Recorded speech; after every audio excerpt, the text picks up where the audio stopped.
Hello friend, नमस्ते, प्रणाम, स्वागत करती हूँ अपने यूट्यूब चैनल पे, चंदा यादव के चैनल पे, संगीता भौजी 10 के चैनल पे। आज हम लोग एक जो है नाच गीत लेकर आई हूँ। कैसा लगेगा कमेंट में ज़रूर बताना।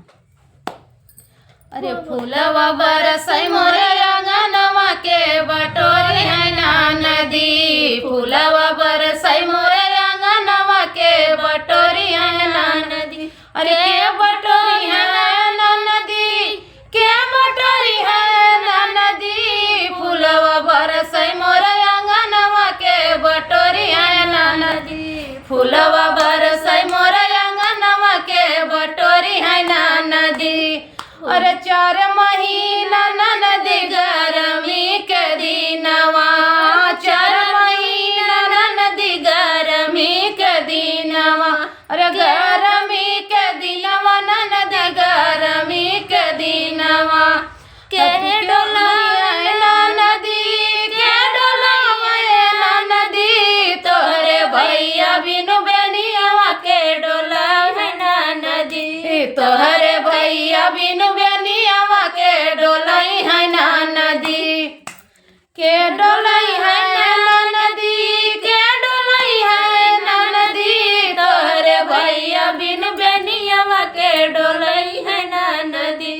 फूलवा बरसई भरे अंगनवा के बटोरी है ना नदी, फूलवा बरसई मोरे अंगनवा के बटोरी है ना नदी, के बटोरी है ना नदी, के बटोरी है ना नदी, फूलवा बरसई मोरे अंगनवा के बटोरी है ना नदी, फूलवा बरसई मोरे अंगनवा के बटोरी है ना नदी, फूलवा बरसई मोरे अंगनवा के बटोरी है ना नदी। अरे 4 महीना ननद जड़वा के दिनवा, जड़वा के दिनवा, जड़वा के दिनवा। अरे के ओढ़ाई है ना नदी, के ओढ़ाई है ना नदी, तोहरे भैया बिनु रजैया के ओढ़ाई है ना नदी, तोहरे भैया बिनु रजैया के ओढ़ाई है ना नदी,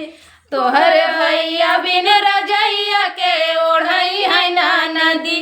फूलवा बरसई भरे अंगनवा के डोलाई है ना नदी, फूलवा बरसई भरे अंगनवा के बटोरी है ना नदी, के बटोरी है ना नदी, के बटोरी है ना नदी, फूलवा बरसई भरे अंगनवा के बटोरी है ना नदी, फूलवा बरसई भरे अंगनवा के बटोरी है ना नदी।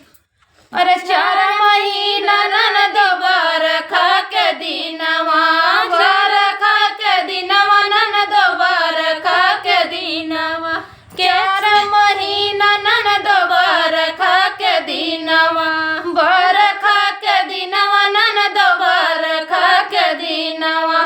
के ओढ़ाई है ना नदी, के ओढ़ाई है ना नदी, तोहरे भैया बिनु छतरिया के ओढ़ाई है ना नदी, तोहरे भैया बिनु छतरिया के ओढ़ाई है ना नदी, के ओढ़ाई है ना नदी, के ओढ़ाई है ना नदी, तोहरे भैया बिनु छतरिया के ओढ़ाई है ना नदी, तोहरे भैया बिनु छतरिया के ओढ़ाई है ना नदी। फूलवा चुवई भरे अंगनवा के बटोरी है ना नदी, फूलवा चुवई भरे अंगनवा के बटोरी है ना नदी, के बटोरी है ना नदी, हो के बटोरी है ना नदी, हो के बटोरी है ना नदी, फूलवा चुवई भरे अंगनवा के बटोरी है ना नदी, फूलवा चु